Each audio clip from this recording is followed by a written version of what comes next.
Kembali bersama kami, Saudara. Proses mediasi gugatan ijazah SMA Presiden ke-7 RI Joko Widodo berakhir buntu karena semua tergugat tidak bersedia memenuhi permintaan penggugat. Selain itu, perwakilan Joko Widodo tidak hadir saat pembacaan simpulan mediasi. Mediasi hari ini tidak dihadiri tergugat 1, Joko Widodo, karena sudah meminta mediasi dihentikan sejak 2 pekan lalu. Para tergugat bersepakat menolak memenuhi permintaan penggugat karena sejak awal kuasa hukum Jokowi meminta penggugat harus membuktikan dalilnya. Sementara salah satu tergugat, Universitas Gadjah Mada, sepakat dengan penggugat untuk melanjutkan proses ke tahap sidang. Pihak penggugat meminta sidang tidak digelar secara daring dan akan menghadirkan pihak ketiga dalam sidang.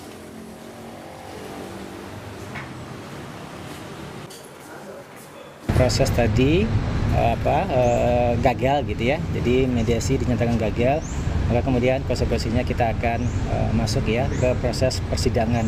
Sidang besok yang pertama kami akan meminta untuk dilakukan secara offline, bahwa kami juga mungkin nanti akan mengundang pihak ketiga, tapi kami sampaikan dulu itu ke media, tapi untuk selebih lanjutnya siapa pihak ketiga itu dan lain sebagainya nanti tunggu sidang di minggu depan.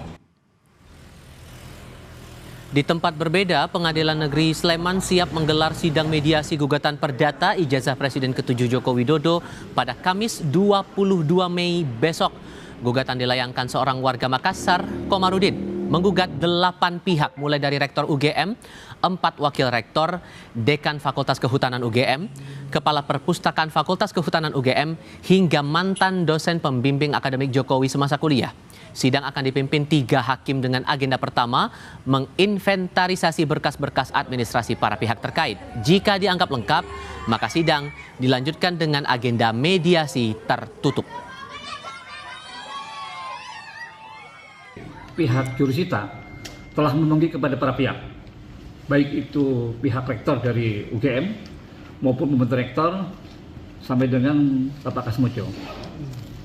Dalam gugatan Bapak Kasmojo memang tidak dicantumkan alamatnya, tidak diketahui tempat tinggalnya sampai sekarang itu, sehingga dari majelis hakim memerintahkan kepada jurusita sebagaimana dalam pasal 390 ayat 3 HIR dilakukan secara pemanggilan umum. Kalau sekiranya dari persidangan pertama tersebut setelah hadir semuanya, para pihak itu, baik penggugat maupun dari pihak tergugat, para tergugat itu kan, dengan sendirinya Mas Hakim nanti akan membuka untuk forum kepada mediasi.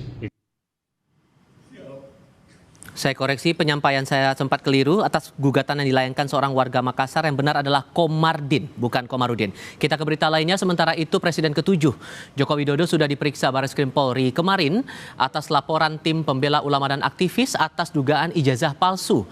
Dalam ruang periksa, Jokowi disambut 2 penyelidik berseragam putih yang langsung memperkenalkan diri dan menjelaskan agenda pemeriksaan. Pemeriksaan itu pun berlangsung selama kurang lebih 1 jam. Jokowi mengaku mendapat 22 pertanyaan perihal dirinya yang dilaporkan terkait dugaan ijazah palsu.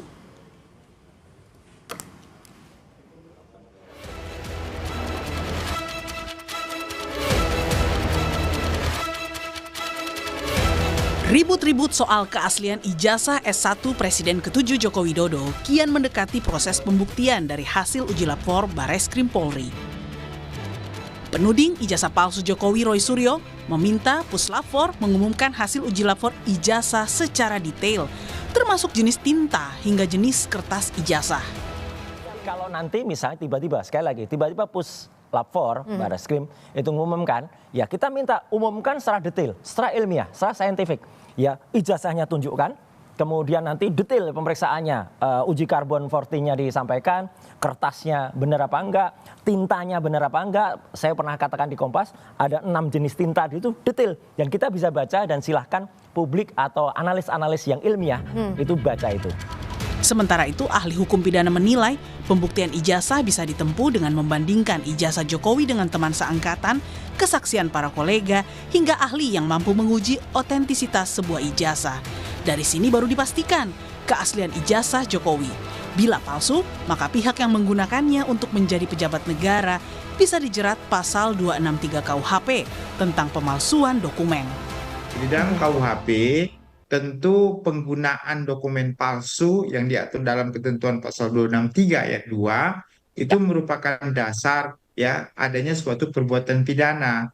Jadi kalau ada orang memberikan dokumen palsu untuk mendaftarkan diri sebagai pejabat negara, maka di situ ada penggunaan dokumen palsu secara sengaja yang merugikan.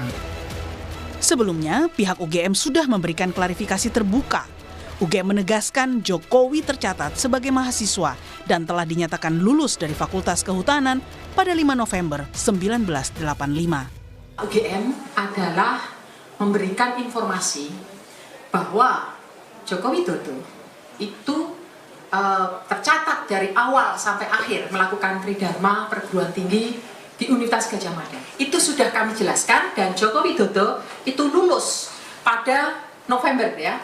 5 November 1985 sesuai dengan catatan di dokumen Fakultas Kehutanan. Kepastian keaslian ijazah Jokowi masih menunggu proses uji lapor Polri. Hal ini untuk memastikan benar tidaknya tudingan ijazah palsu yang dilontarkan Roy Suryo CS. Bila nantinya ijazah terbukti asli, bukan tak mungkin proses hukum laporan pencemaran nama baik Jokowi akan menyeret para pihak yang sudah dilaporkan Jokowi di Polda Metro Jaya. Tim Liputan, Kompas TV.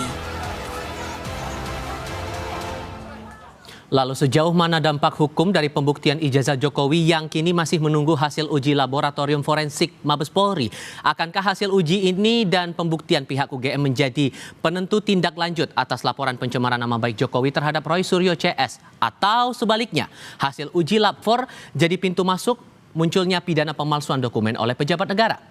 Kami diskusikan ini bersama ahli hukum tata negara yang juga pendukung Roy Suryo CS Refli Harun dan politisi Partai Solidaritas Indonesia atau PSI Ade Armando. Selamat sore semuanya dengan Tifal, apa kabar? Selamat sore. Terima kasih semua sudah bergabung bersama kami. Kok atribusinya pendukung Roy Suryo? Oke, jadi tepat gimana nih? Tapi kami... Pokoknya pengamat ijazah palsu. Oke, baik, kita koreksi di situ. Tapi kalau merujuk dari pernyataan UGM nih Bung Refli, ditegaskan bahwa Pak Jokowi ini lulus di tanggal 5 November 1985 dan dikeluarkan ijazahnya oleh UGM. Menurut Anda pernyataan itu sudah cukup menegaskan bahwa ijazah Pak Jokowi ini asli atau belum?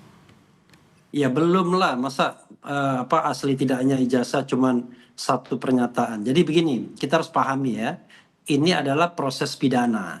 Nah, proses pidana tersebut, sebuah proses itu bisa ditindaklanjuti kalau dia cukup bukti. Nah, sekarang pembuktian tersebut kan macam-macam, ada surat ya kan, ada ahli dan lain sebagainya. Karena itu sepanjang buktinya cukup, maka bisa ditingkatkan dalam proses penyidikan. Dan nanti kemudian akan ditetapkan siapa yang menjadi tersangkanya. Nah, sementara yang namanya puslapor itu untuk mendukung proses. Ya. Dia bukanlah sebuah institusi yang kemudian menjadi final untuk menentukan asli tidaknya. Asli tidaknya itu dalam sebuah kasus seperti ini ya pengadilan. Kalau pengadilan memutuskan bahwa ijazahnya itu asli, maka aslilah dia by law dan harus menunggu putusan dan ingkrah. Makanya saya katakan dari kemarin-kemarin harusnya yang diselesaikan itu kasus perdatanya, karena dalam kasus perdata itu martabat itu terjaga, tidak ada yang duduk sebagai tersangka atau terdakwa, tetapi betul-betul menguji sebuah objek yang bernama ijazah. Nah, kalau kasus perdatanya jelas, ya kan, bahwa itu asli atau tidak asli, maka pidananya nanti jalan dengan logikanya sendiri. Dan kalau uji lapor inilah kuncinya juga menurut Anda? Kenapa? Dan uji lapor atas ijazah ini juga jadi kunci penentunya? Enggak. Lapor itu tidak menentukan bahwa kalau misalnya lapor mengatakan, jadi lapor itu adalah salah satu upaya untuk dalam proses penyidikannya. Yang menentukan itu adalah ya pengadilan, karena misalnya ya, saya kasih contoh. Lapor mengatakan A, tapi ahli lain yang juga punya kapasitas mengatakan B, kan nanti tergantung hakim. Mana hakim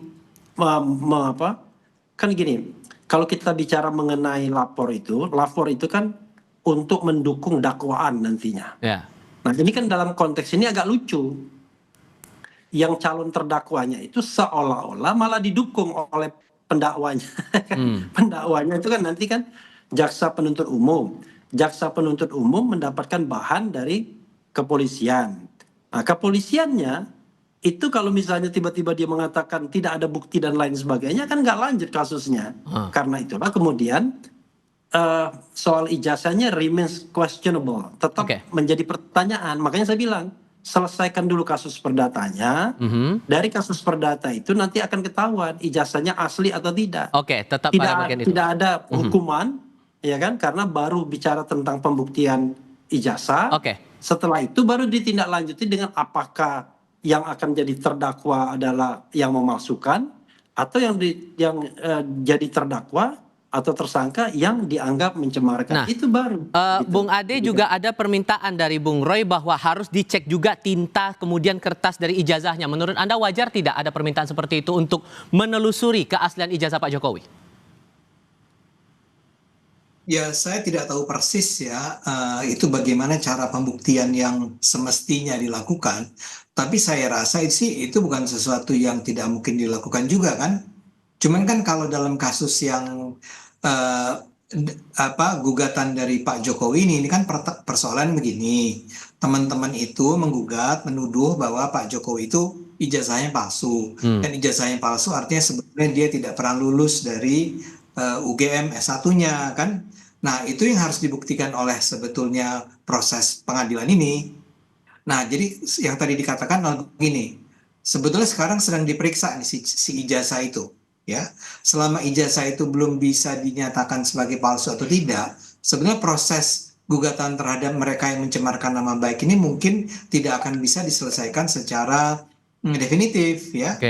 Karena misalnya kita kan harus bertanya ini kepada, atau pengadilan harus bertanya kepada Pak Roy Suryo yang mengatakan bahwa ini ijazah palsu. Atas dasar apa Anda mengatakan bahwa ini ijazah palsu, kan? Nah, untuk itu harus ada memang ijazah aslinya. Ijazah asli atau yang dinyatakan, kata Pak Roy Suryo, apa yang dikatakan oleh UGM itu bohong, dibilang ya. Ya, makanya harus dibuktikan bahwa itu memang kebohongan. Tapi kalau Jadi kemudian memang, pernyataan UGM ini, sorry saya potong Bung Ade, kalau pernyataan UGM yang bilang bahwa lembaganya sudah mengeluarkan ijazah kepada Pak Jokowi dan tegas dinyatakan lulus tanggal 5 November 1985, itu sudah cukup menegaskan bahwa ijazahnya asli atau enggak? Saya rasa itu akan menjadi keputusan hakim nantinya ya. Kalau misalnya dalam proses pengadilan ini Pak Roy Suryo itu digugat bahwa Anda tidak bisa membuktikan tuduhan Anda bahwa ini adalah sesuatu yang palsu, dan kemudian Roy Suryo memberi jawaban seperti yang Anda katakan barusan, ya. Nah, bagi hakim itu bisa diterima nggak jawaban semacam itu?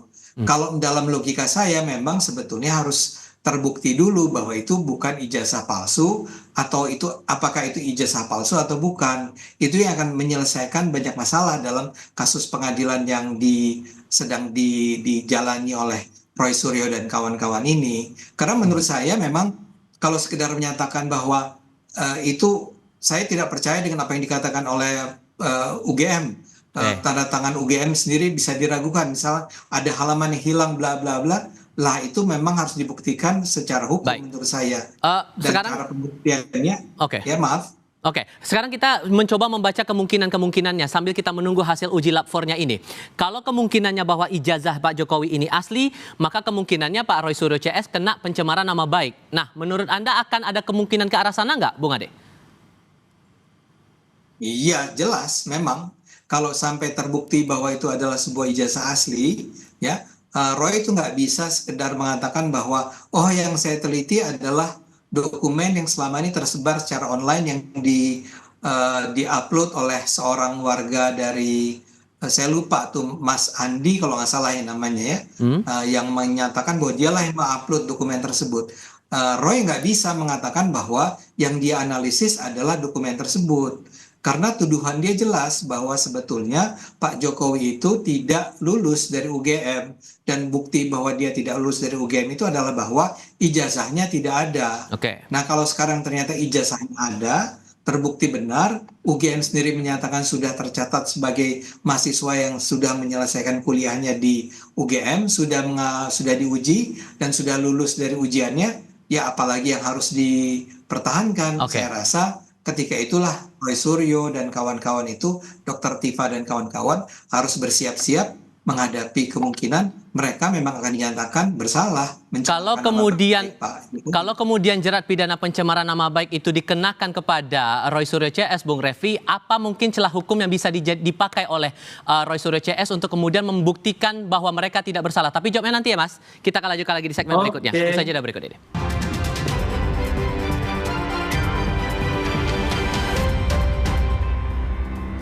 Masih mencermati kemungkinan pertama dikenakan pasal pencemaran nama baik untuk Roy Suryo CS ini, Bung Refli. Masih ada kemungkinan tidak buat Roy Suryo CS ini untuk punya celah hukum membela dirinya bahwa mereka tidak bersalah?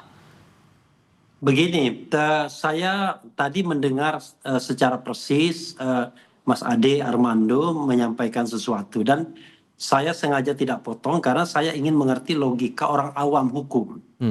Jadi saya maklumi kalau Mas Ade nggak begitu paham karena memang ini soal teknis hukum. Jadi begini, tidak ada kewajiban Roy Suryo untuk membuktikan bahwa ijazah itu palsu atau tidak. Jadi begini, di sini ada 3 fora. Fora pertama adalah fora gugatan perdata yang dilakukan oleh Dr. Taufik. Fora kedua adalah pidana umum yang diproses oleh Bareskrim. Fora ketiga adalah gugatan pencemaran nama baik yang dilaporkan oleh Pak Jokowi. Nah, sekarang kita mau bicara fora yang mana? Kalau kita bicara fora yang terakhir, gugatan atau pengaduan yang dilakukan oleh Pak Jokowi, maka yang harus membuktikan bahwa memang Roy Suryo itu betul-betul melakukan pencemaran nama baik, ya tentu pihak Pak Jokowi duluan. Ya, dia lapor kepada polisi, ini loh Pak, dia mencemarkan nama baik kapan, di sini, dan lain sebagainya. Tetapi itu tidak menjawab mengenai ijazah. Nah, maka nanti dalam proses persidangan, setelah misal ya, Roy Suryo dan kawan-kawan didakwa, lalu dia akan membela diri, itulah prosesnya. Itu kalau seandainya foranya pencemaran nama baik. Tetapi dalam hukum, dalam criminal justice system, pencemaran nama baik ini tidak diproses terlebih dahulu kalau hukumnya benar. Yang harus diproses terlebih dahulu adalah gugatan perdatanya. Setelah gugatan perdata selesai, baru kemudian yang di Bareskrim pidana umumnya. Karena 2 itu menentukan apakah kasus pencemaran ini akan lanjut atau tidak. Nah, kalau kita bicara tentang gugatan perdata, yang membuktikan memang penggugat.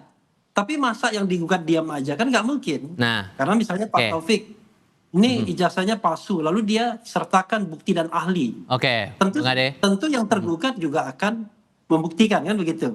Kalau di Bareskrim lain lagi, polisi yang mencari bukti-bukti bahwa sudah ada yang namanya pemalsuan dokumen, tindak pidana umum. Roy Suryo dan kawan-kawan bertindak sebagai pemberi keterangan atau saksi. Bung Ade, gimana? Bung Ade mencermati itu gimana sejauh Anda menangkapnya? Mudah-mudahan Mas Ade bisa menangkapnya. Gimana Bung Ade? Ya, jadi karena itulah tadi saya katakan bahwa sebetulnya kan kuncinya ada di bagaimana membuktikan bahwa sebetulnya Pak Jokowi itu sudah lulus dari S1 UGM, ya.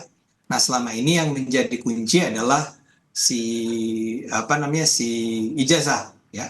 Nah, karena itulah isunya adalah pada soal ijazah yang saya katakan tadi. Nah, kalau ijazahnya sudah dikatakan oleh UGM adalah itu memang ijazah yang benar, ya, itu bukan ijazah palsu. Beliau memang sudah pernah kuliah di UGM, sudah dinyatakan lulus pada tanggal sekian, bulan sekian dengan penguji itu, ya artinya dia benar sudah lulus dong, ya. Nah, dalam hal ini orang yang harus membuktikan bahwa dia tidak lulus adalah orang yang menuduh dia tidak lulus. Itu yang kemudian bisa dibalikan menjadi Pak Jokowinya yang menggugat orang-orang yang menuduh dia selama ini itu. Pak Roy Suryo dan kawan-kawan, bahwa kamu sudah mencemarkan nama baik saya. Pembuktian bahwa dia mencemarkan nama baik atau tidak mencemarkan nama baik adalah pada bukti yang bisa dia tunjukkan bahwa memang Jokowi sudah menipu masyarakat. Kalau dia tidak bisa menipu masyarakat, maka dia memang mencemarkan nama baik Pak Jokowi dong. Itu logika saya. Sekarang kemungkinan itu saya pahami karena Mas Ade nggak paham hukumnya. Jadi hukumnya itu ya harus dipastikan dulu di gugatan perdata. Nah, yang akan membuktikan ijazah itu palsu adalah penggugat Taufik, ya kan? Nah, Dr. Taufik nanti akan menyertakan segala bukti, termasuk ahli, saksi, surat-surat, dan lain sebagainya. Nah, atas itu nanti proses pembuktiannya kalau sampai ke sana, maka Pak Jokowi akan menjawab berdasarkan bukti-bukti yang bantahan. Nanti terserah tim memutuskannya. Itu kalau kita bicara siapa yang harus membuktikan. Tapi kalau laporan Pak Jokowi, ya Pak Jokowi sendiri yang harus menyertakan bukti-bukti kalau dia sudah dicemarkan. Sementara Roy Suryo nanti ya akan dia tangkis di pengadilannya. Tetapi kalau Bareskrim beda lagi. Bareskrim yang calon jadi tersangka Pak Jokowi. Pak Jokowi yang harus menangkis bahwa tudingan atau dakwaan dari jaksa penuntut umum itu adalah benar bahwa ijazahnya palsu atau dokumennya palsu. Jadi sekali lagi bergantung foranya di mana. Karena itu harus urutan perdata, pidana umum, sama baru pengaduan. Nah, yang jadi masalah jangan dibalik, jangan 3-2-1, tapi 1-2-3 harusnya begitu. Bung Ade. Apalagi urutannya udah benar tuh 1-2-3. Bung Ade, gimana ngerespon itu? Terutama kalau kemungkinannya palsu bisa jadi pemalsuan dokumen loh, kalau kata analis yang kami diskusikan kemarin. Gimana? Sorry, pertanyaannya apa?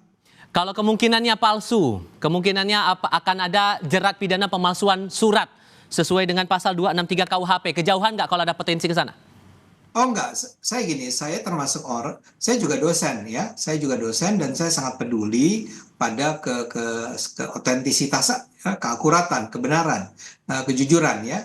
Jadi kalau memang Pak Jokowi itu menipu kita semua, ya tentu saja harus diungkapkan dong ya. Saya juga tidak setuju kalau seorang presiden yang sudah memimpin 10 tahun itu ternyata ijazahnya sebenarnya palsu. Nah, itu yang harus dibuktikan, itu yang harus ditunjukkan. That's right. Di perdatanya itu memang harus dibuktikan ya. Saya setuju itu. Saya tadi memang mungkin agak meloncat ya Bung Refli. Saya meloncat kepada yang soal gugatan dari Pak Jokowi kepada Roy dan kawan-kawan ya. Kan gugatannya adalah kalian sudah mencemarkan nama baik saya. Ya, kalian menuduh saya tidak lulus. Bukan gugatan Mas Ade, pengaduan. Pengaduan ya. Kalau nanti itu dilanjutkan bisa menjadi perkara kan. Dan dalam perkara itu dikatakan bahwa Anda menuduh saya, mengatakan bahwa saya tidak lulus. Saya sudah lulus kok ya. Nah, gimana caranya kan membuktikan bahwa saya sudah lulus? Itu yang tadi saya katakan. Salah satu kuncinya adalah dokumennya benar nggak sih, ya, otentik nggak sih, akurat nggak sih. Tapi apapun ceritanya, saya senang bahwa Anda sudah menjelaskan ada 3 fora yang berbeda itu.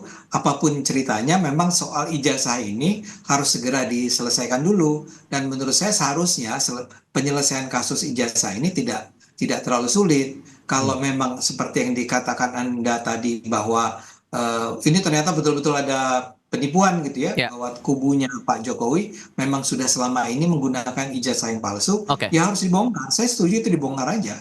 Singkat saja Bung Refli, potensi untuk dugaan pemalsuan dokumen sesuai dengan pasal 263 KUHP terbuka luaskah di sini? Sangat luas, karena saya mendapatkan beberapa bukti, beberapa saksi yang mengatakan demikian. Tetapi halangannya adalah hati-hati dengan independensi pengadilan. Kalau nanti Pengadilan Negeri Surakarta tidak melanjutkan kasus ini karena menganggap penggugat tidak berwenang, maka kita kehilangan kesempatan untuk membuktikan benar tidaknya ijazah itu. Itu soalnya. Oke, Bung Refli Harun, Bung Ade Armando, terima kasih banyak sudah berdiskusi bersama kami kali ini. Sehat selalu semuanya, selamat sore.